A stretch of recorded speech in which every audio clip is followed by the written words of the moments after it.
Hello, everyone, and welcome to our January webinar. We're very excited to kick things off with our host and presenter, Barbara McNichol, who will be presenting on strengthening everything you write. Before we get started, I'm just going to go through a few housekeeping details. I know we might be waiting on a few more to join us.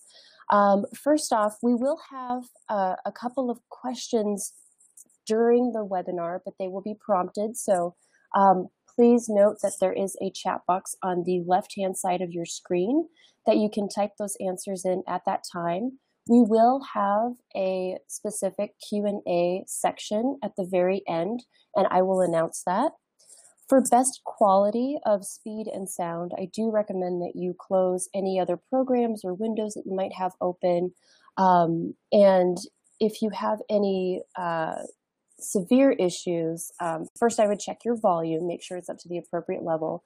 But if you have any severe issues, please try logging off and then logging back on. Sometimes just resetting the webinar is all it takes.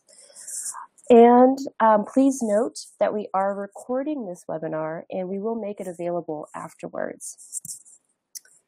All right, so to introduce our wonderful speaker, I begin with a question. Would being able to write better improve your productivity? Definitely. That's why business people turn to today's guest for her expertise in helping them learn what professional editors know so you can apply them yourself. For 2 decades, our presenter, Barbara McNichol, has been on a crusade to curb the tide of misused words. She does that through her WordShop, and through her word choice guide called Word Trippers.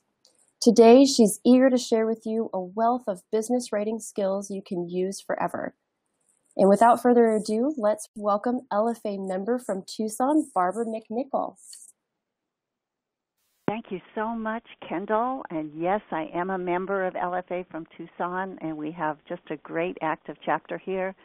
Lots of fun, good mixes. So if you're in the Tucson area, come and join us. So let's talk about how to strengthen your writing. Here is today's agenda. First of all, whack wordiness. What the heck does that mean? Well, we're going to find out. Then we'll set your objectives. This is an excellent planning tool to help you think through anything that you have to write ahead of time to shorten your time frame. Then we're going to talk about pursuing a parallel path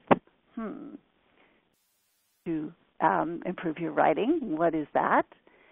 Next, we'll touch on punctuating and proofreading with fresh eyes. And lastly, match the word to the meaning. So hopefully I've got you intrigued and interested. Let's start with this, whacking wordiness. Now, there's a classic book called Elements of Style by Shrunken White that came out in the 1930s, if you can believe it. And it's been a classic all these decades. In fact, when I worked in the corporate environment, our CEO gave everyone in corporate communications a copy of this book. That's how important he felt it was to follow the wisdom in it. Now, Shrunken White call word clutter the leeches that infest the pond of prose, sucking the blood out of words. Oh my gosh, that's something you do not want in your writing, correct? So what do you do about word clutter? Well, you whack wordiness, and there are various ways that you can do that. For example, you want to whack extraneous phrases that show up in your sentences. Here are some examples. It's all about, the fact of the matter is, for example, the fact of the matter is that it's unwise to go out carousing. Better, it's unwise to go out carousing. Do we need that phrase? Not at all. How about is intended to or is designed to? For example, he gives a workshop designed to teach writing skills. Better, he gives a workshop that teaches writing skills. You see what we've done? We've made this sentence shorter and more direct. How about there is and there will be? Often people start a sentence that way. It's kind of extra words that you really don't need There will be many managers attending the class. Better, many managers will attend the class. You see what we've done? We've taken out some of these little words that just are not necessary. Here are a few more. In regard to, seek additional websites in regard to your industry. Do we need in regard to in this place?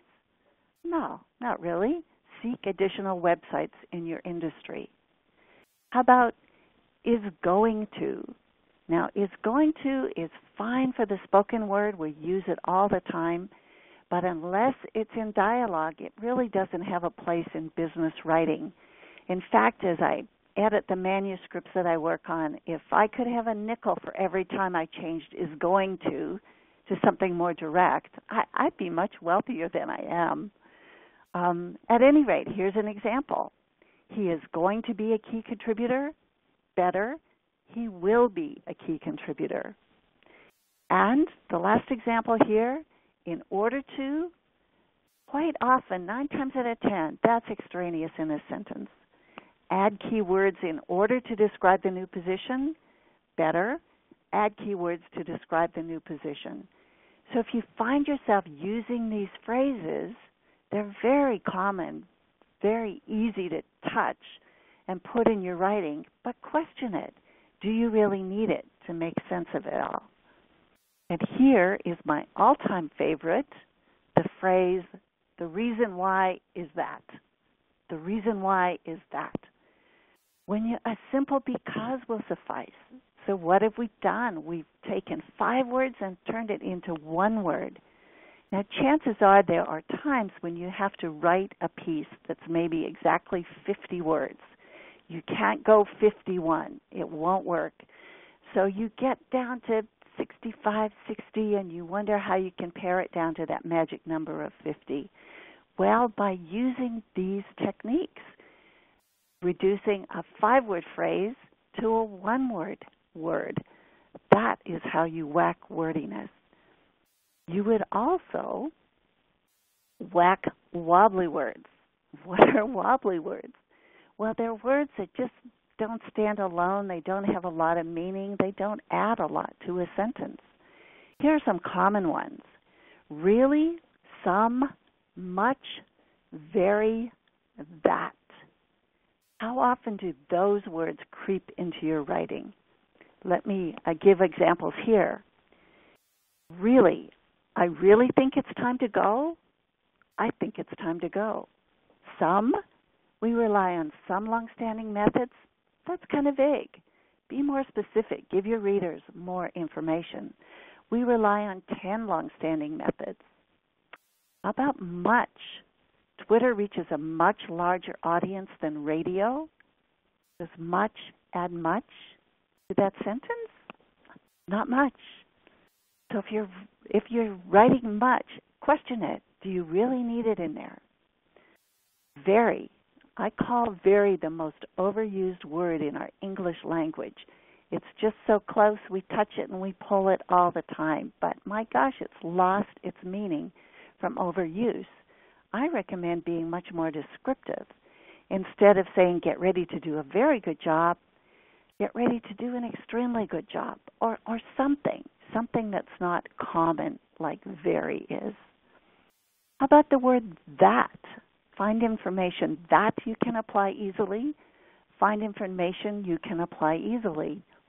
In writing, I find that maybe 8 times out of 10, that the word that is extraneous.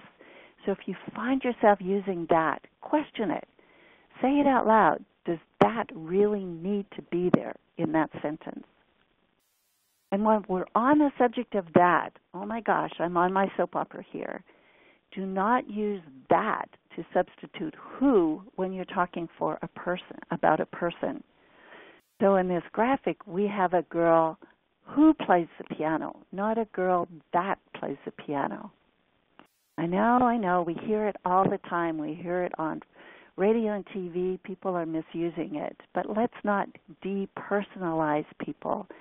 When you're talking about a person, use who instead of that. Agreed? Next, let's consider some decide to verbs.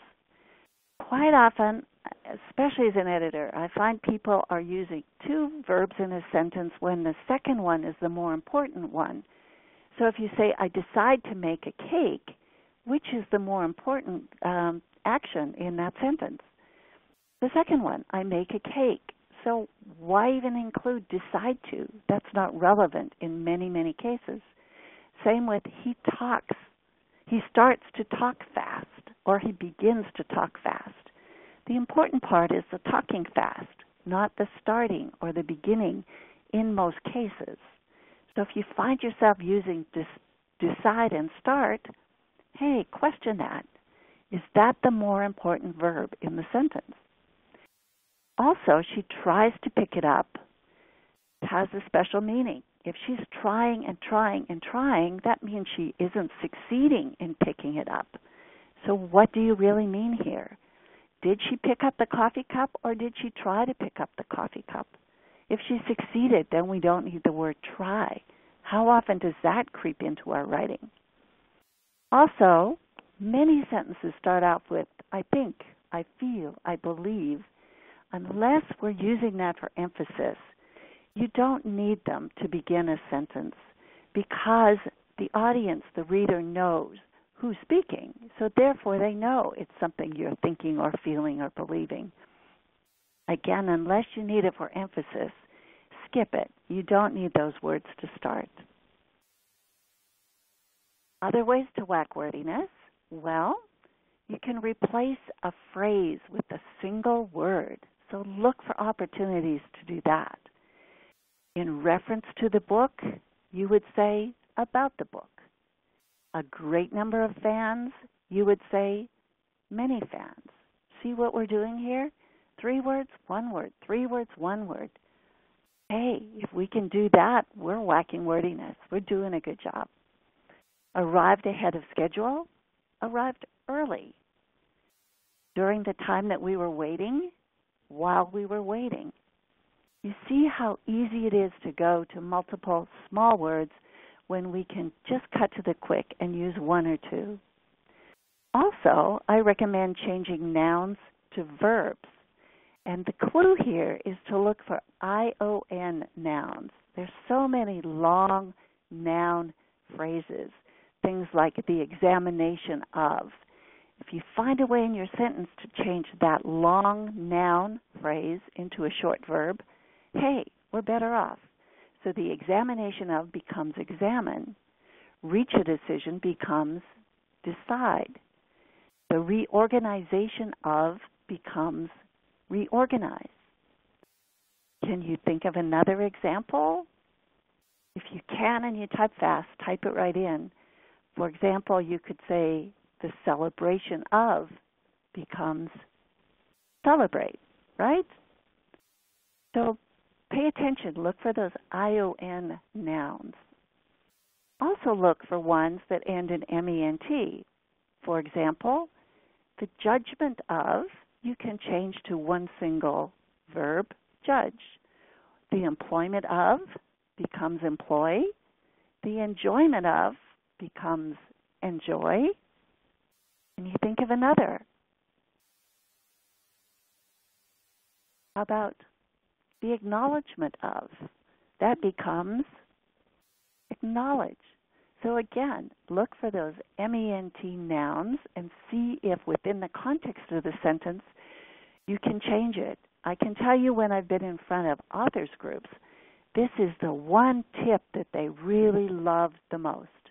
The big ahas when they heard this tip. And I tell you, that's something in the editing world that I change an awful lot. So go for the shorter words. Think of these extra words as layers of onion skin before you get to the usable part and peel them from your writing. I love that, peeling the onion, taking all those extra words out of it. What else can we do to strengthen our writing? Well, you want to get rid of repeated words. Here's an example. Following a new process, we followed the techniques in this book. What have we done here? We've used the word follow twice. not strong writing. If we said that example out loud, we would catch it immediately. Sometimes we don't catch it when we're reading it on screen. But the solution is pretty simple. Following a new process, we adopted the techniques in the book. So when you find yourself doing follow close together in your paragraphs, go back and change it. Reading them out loud will help you catch those problems. Also, we want to chop long-winded sentences. Now, I have a rule of thumb for business writing, and that is no more than 21 words maximum in a sentence. It's because you can start with a clause and get to a verb and then attach another clause, and by the time you've got to the last clause, you forget what you said in the first part of the sentence. So the reader has to go back and reread from the beginning. It's hard work. It's hard work. That's not what you want to do for your reader. You want to make it smooth and streamlined for your reader. So if you find yourself writing a sentence that's more than 21 words, what can you do? Well, you can chop it into 2 complete sentences. You can go back and look for extraneous phrases and wobbly words, like we just talked about. You can turn noun phrases into active verbs. So, one other trick, not really a trick, it's a technique, but you want to rework who clauses. Here's an example. D. Smith, who is our new manager in the department, just had surgery. So we've got a who clause that kind of makes the sentence longer than it needs to be. We would change it by saying, D. Smith, comma, our new department manager, comma, just had surgery. Or we could even flip it again and say, our new department manager, D. Smith, just had surgery. We've streamlined it. We've whacked wordiness. Also look for which clauses. Here's an example. The report, comma, which we finished, comma, is on your desk. How can we streamline that? We can say we put the finished report on your desk. Neat and tidy, just like the graphic there. So look for opportunities to whack wordiness and streamline your writing to make it more concise. You don't want your reader to work hard. Also, you want to avoid pompous phrases. Now, in the spoken word, we have the advantage of voice intonation and gestures and other ways to communicate rather than words alone. But in writing, guess what? It's only words alone that convey your meaning, and sometimes it can be misunderstood. I pulled out these pompous phrases because I think they can often be misunderstood. For example, if you start a sentence saying, not to mention, it's like saying, then why are you mentioning it? Or if your sentence says, no offense, but, oh my gosh, that means everything before the but is negated. So, again, we might say something like, if I may say so. Well, hey, you're the writer. You get to say so. You don't need permission. So that becomes kind of an extra phrase, a pompous phrase. In my humble opinion, well, you could be joking. Maybe you're making fun of something, but it's hard to tell always in writing. I would just skip that phrase altogether. How about to tell the truth? Tell the truth kind of implies that so far you haven't been telling the truth, and now you are. So watch that one. That's a landmine. And it goes without saying. Well, if that's true, then why are you saying it? So skip that one. It can come across as pompous.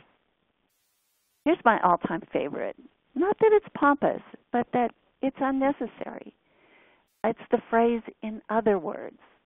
Now, to me, that implies that you've written a mediocre sentence and you have to clarify it by writing a follow-up sentence.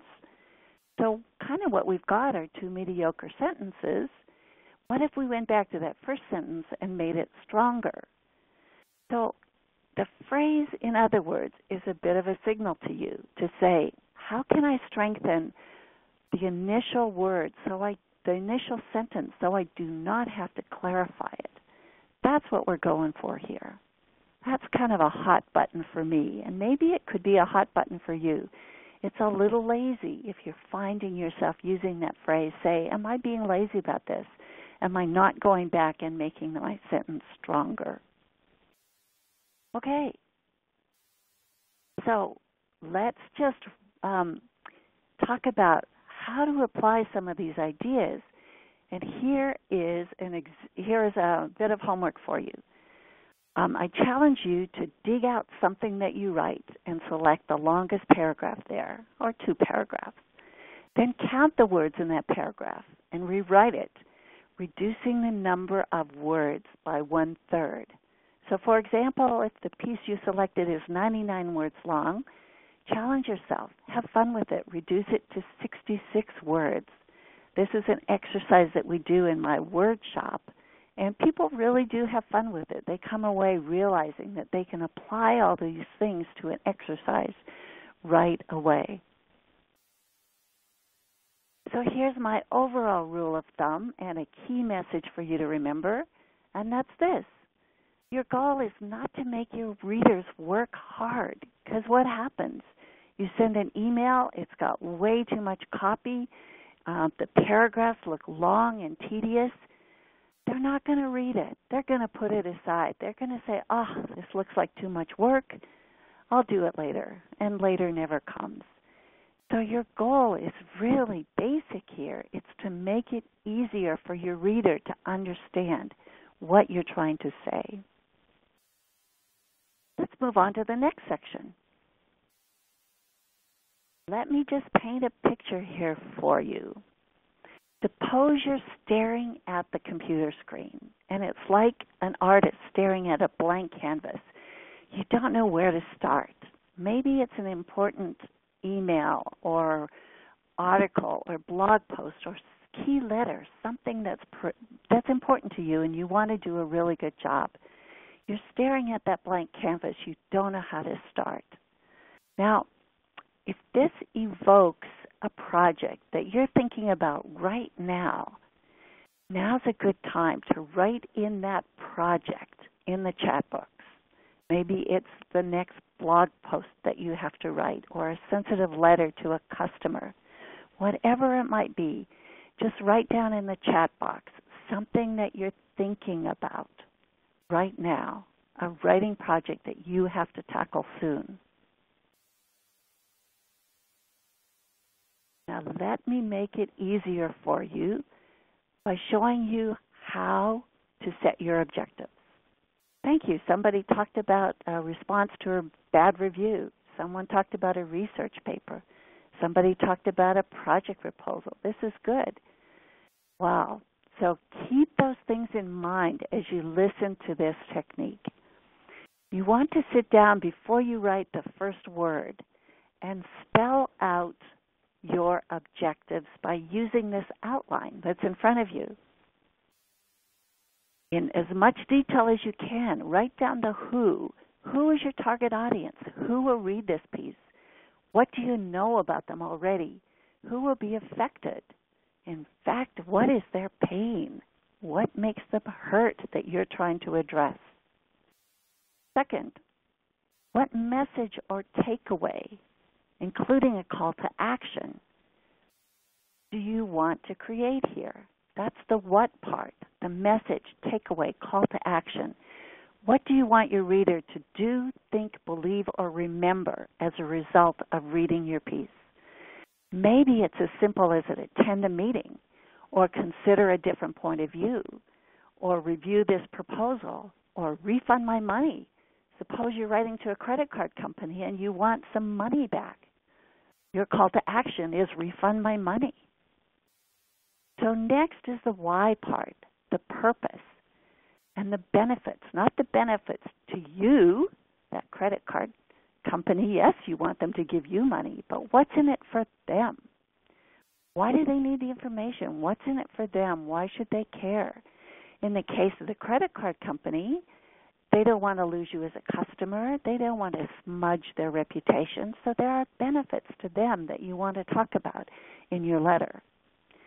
Then if there are logistics involved, like you're working on a flyer or announcing a meeting, then jot down the logistics. How many times have you received a notice and somebody forgot to put in the place, the time, the location? That happens, right? So if you do it in your planning piece, then you're less likely to forget it in the real piece. And then perhaps the most important one would be the how. What is the tone, the style, the attitude that you want to come across? How do you want your reader to hear you? Polite, apologetic, excited, firm, demanding, laid back, urgent? What is it? How do you want your people to hear you? So in our workshop, we actually do work through these things, which we won't have time to do today. But let's suppose you've actually written that piece. Before you send it out into the world, here's what you can do to test it. I even call it reverse engineering sometimes. You've written that piece. You want to give it to somebody, ideally in your target audience, and ideally more than one person. Then ask that person to identify the who, what, why, when, and especially the how of your message. How does it come across? Depending on their answers, you'll know which ones are weak, which elements are not coming across as clearly as you want them to. So those are the ones to beef up. Test it. Reverse engineer it. Give it a chance to be the best it can be. By setting your objectives, I promise you, you're going to save a lot of time in the writing process because you've already gone through the thinking process. Our brain works that way. It's great. Okay, let's move on to pursuing a parallel path. That means you don't want to let a mixed bag of parts of speech wiggle into your writing. Here's an example. His attitude makes a difference in changing, succeeding, and when he wants to move on. Okay, what have we done here? We've set up an expectation, changing, succeeding, and then we've blown it. We didn't fulfill the third part of that expectation. So we would change it to, his attitude makes a difference in changing, succeeding, and moving on. Da, da, da, da, da. We've got a rhythm and a cadence going. Because we're walking a parallel path, we're using the same part of speech 3 times. Changing, succeeding, and moving on. Sounds better, doesn't it? It sure does. Okay, so here's a second example. I'm traveling to New York City to shop, to visit friends, and maybe attending a conference that would be great too.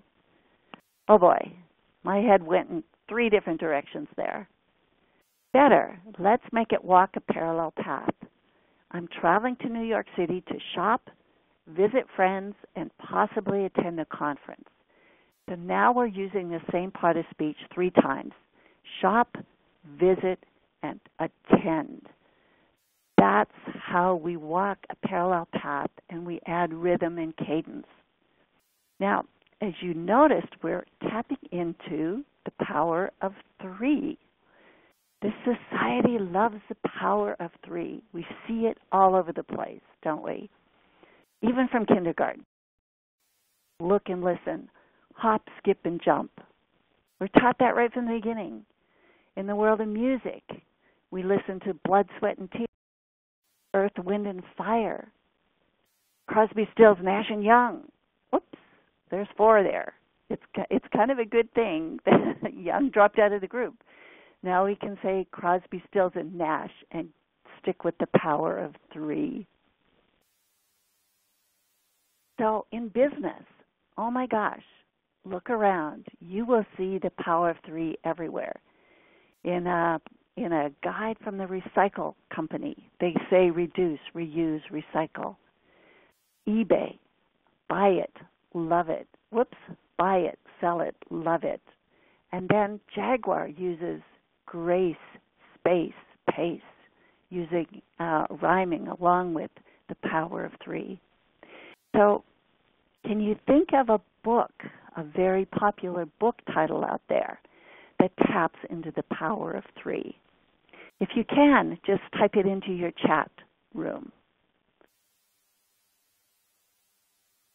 Good to great? Ooh, good one. Eat, Pray, Love. That's the one I'm looking for. Now notice that the author didn't say eat, pray, love, and have sex all over the world. She kept it at 3 because it has rhythm and cadence. How cool is that?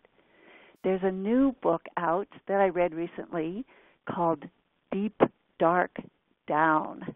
And it's the story about the 33 Chilean miners caught in a mine for 59 days. The movie The 33 just came out. So you can see how the artistry world taps into the power of 3 as well. And you can too in your writing. Now, let's talk about punctuating and proofreading with fresh eyes. I was looking for a good example of eyes that look fresh or new. And hey, voila, here was one off a book that I recently edited by Heidi with new eyes. So think of Heidi's eyes when you think about punctuating and proofreading with fresh eyes. Here's a punctuation quiz for you. Let's take this example sentence and see where the problems are. Before it's time for lunch, take care of the recently sent emails. There's actually 3 problems to talk about. The first one, before it's time, we need an apostrophe for it's because the apostrophe signals that it's 2 words. It is. If you can substitute it is for it's, then you know you need the apostrophe. Also, we changed the semicolon to a comma because what comes before the comma is a clause. It's not a whole sentence by itself.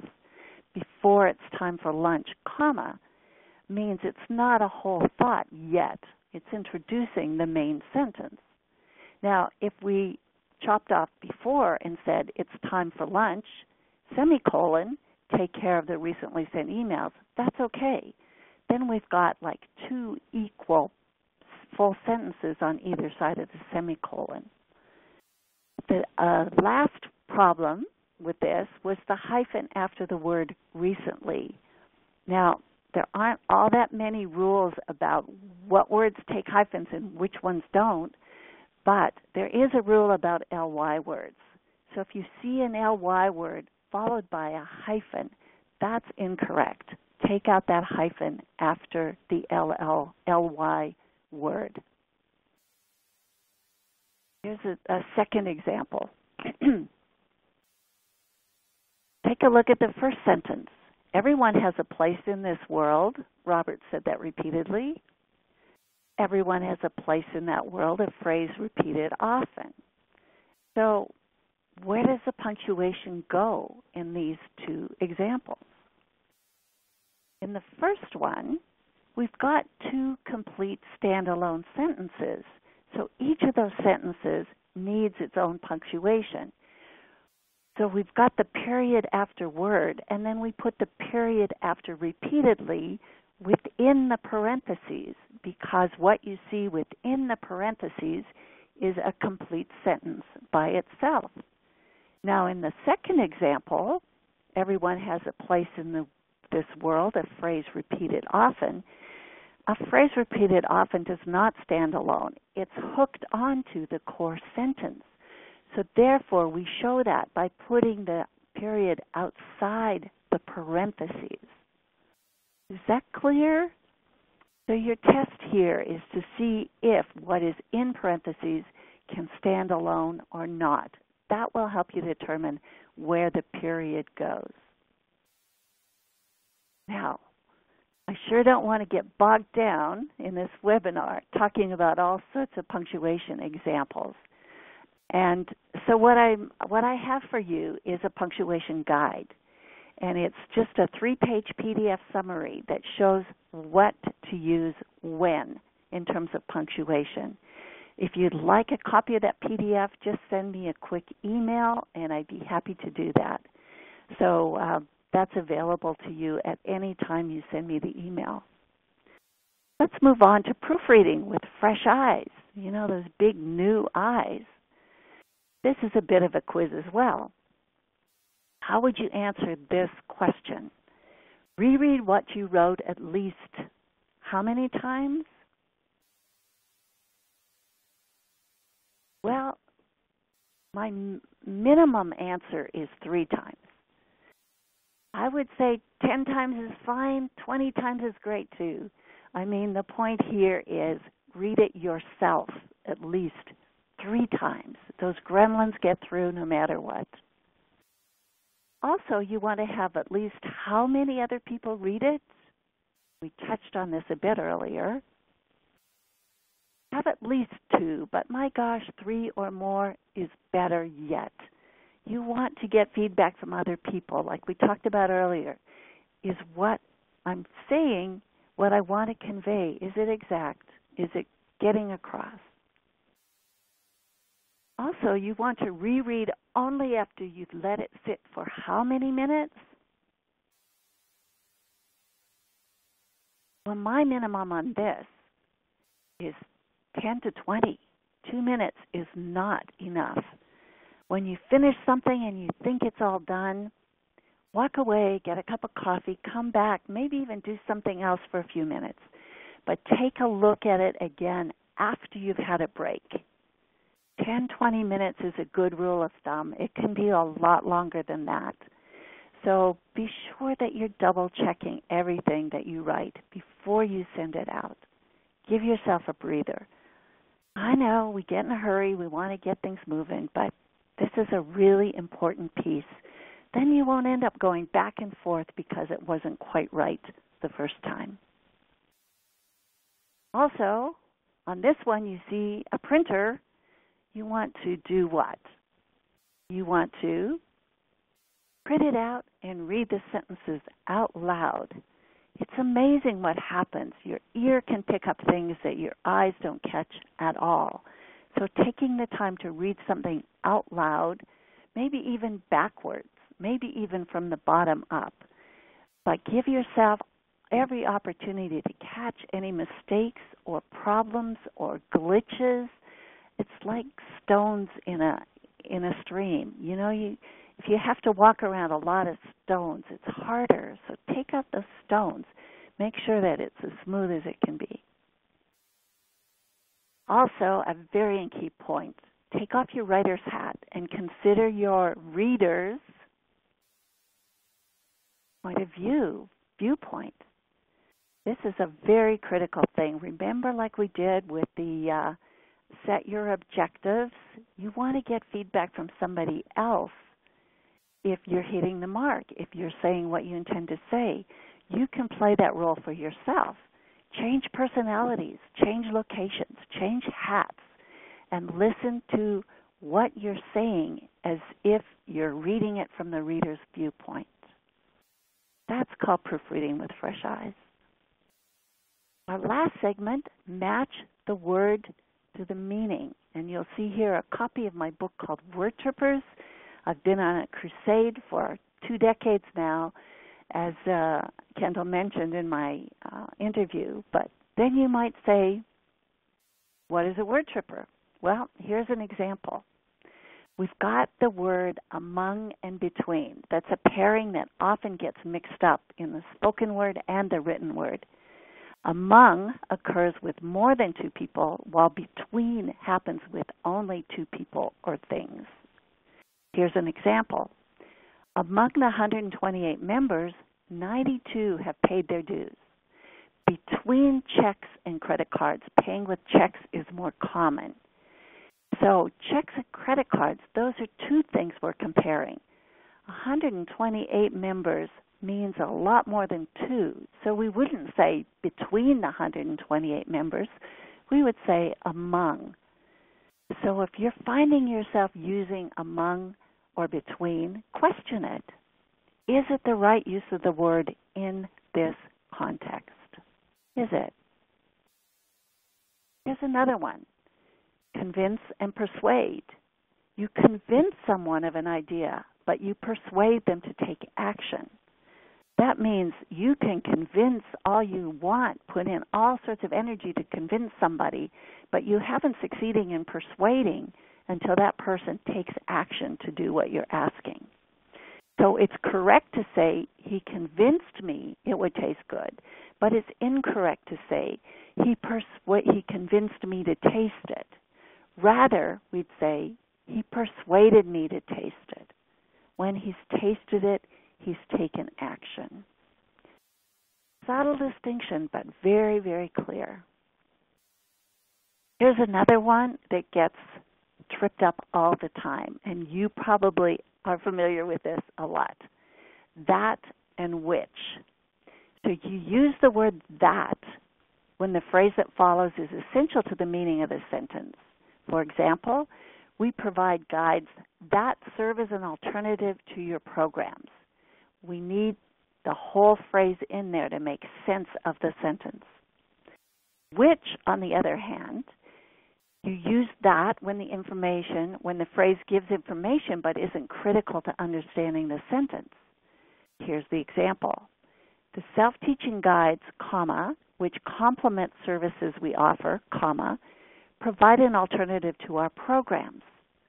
So if we just dumped the which phase, it would still make sense. The self-teaching guides provide an alternative to our programs. That's one of the reasons we use a comma. So for which phrases, they're always preceded with a comma. So again, anytime you go for that or which, question yourself. Is it part of a phrase that can be pushed aside and left out, and the sentence will still make sense, or not? So this is just a taste of the 390 word trippers available in my book, and I also do an e-zine called Word Tripper of the Week because I know I will never run out of word trippers. So if you go to wordtrippers.com, you can sign up for the e-zine, and you can perhaps consider purchasing the whole book, the e-book, the Kindle book, the Nook book, whatever.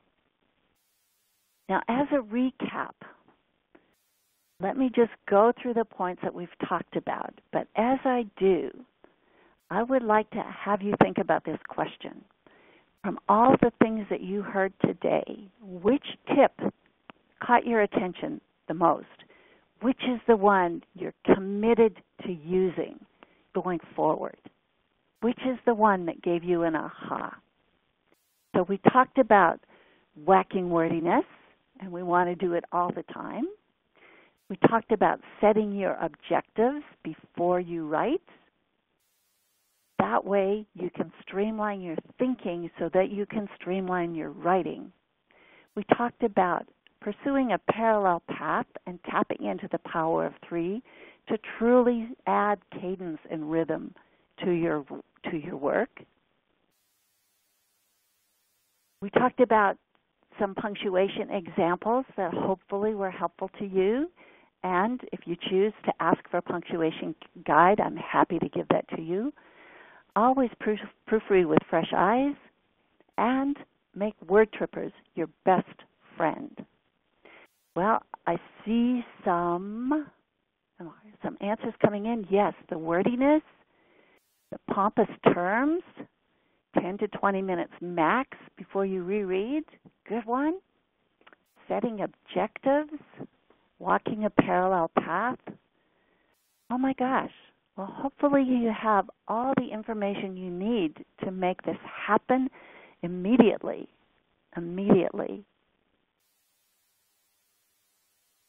A tie between objectives and be clear with your writing. Oh, be clear with your writing is so darn important. Again, you don't want to make your readers work too hard.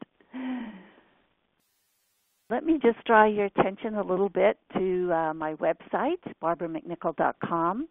If you go there, you can sign up for a a report that I have available, Top Techniques to Strengthen Your Writing. Some of the ones we talked about today are in there, but there's more. And also when you sign up, you get my monthly easing, Add Power to Your Pen.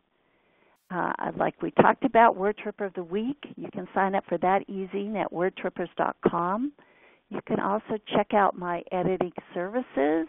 I do a lot of nonfiction books. I edit maybe 30 manuscripts a year, and that's what I love to do. I also offer workshops like this one, like this webinar. Some of them are quite a bit more extensive than this. Some of them are half day. Some of them can be tailored to whatever time frame your group needs. So this is to drop a hint to say, my gosh, maybe everyone in your office could benefit from this workshop. And for some clients, they actually hire me to edit writing samples before and or after the workshop. So there's individual recognition, there's individual feedback. That's a real bonus too. So I guess it's time for questions. Yes, thank you so much, Barbara. That was incredibly helpful. We also, just to kind of kick things off, this is the Q&A portion of our webinar. So again, using that chat box, we've been really interactive with this webinar. So if you have any additional questions for Barbara, please feel free to type those in and I will read them aloud. And we had a question towards the beginning, I think it was with the pompous word phrases. The question was, would the word additionally be better to use than not to mention?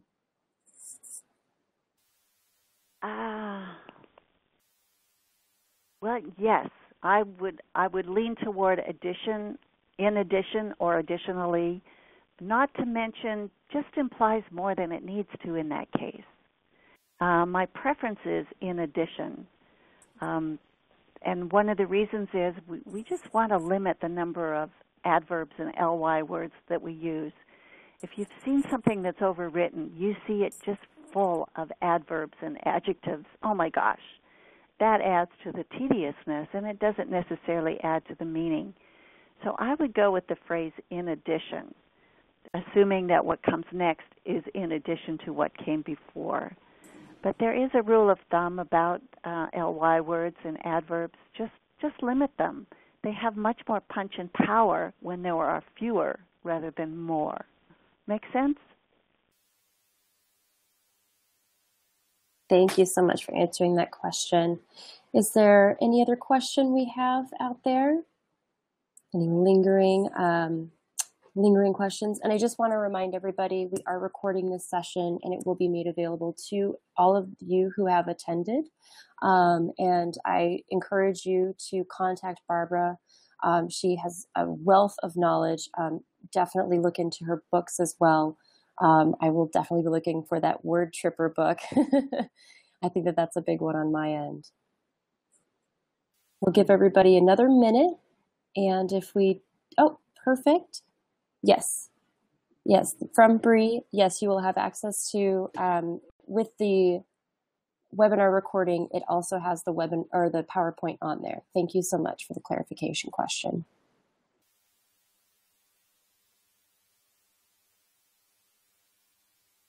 Morgan says, excellent webinar. Thank you. To you, Barbara. Yes, thank you. Thank you for the compliment. I appreciate it.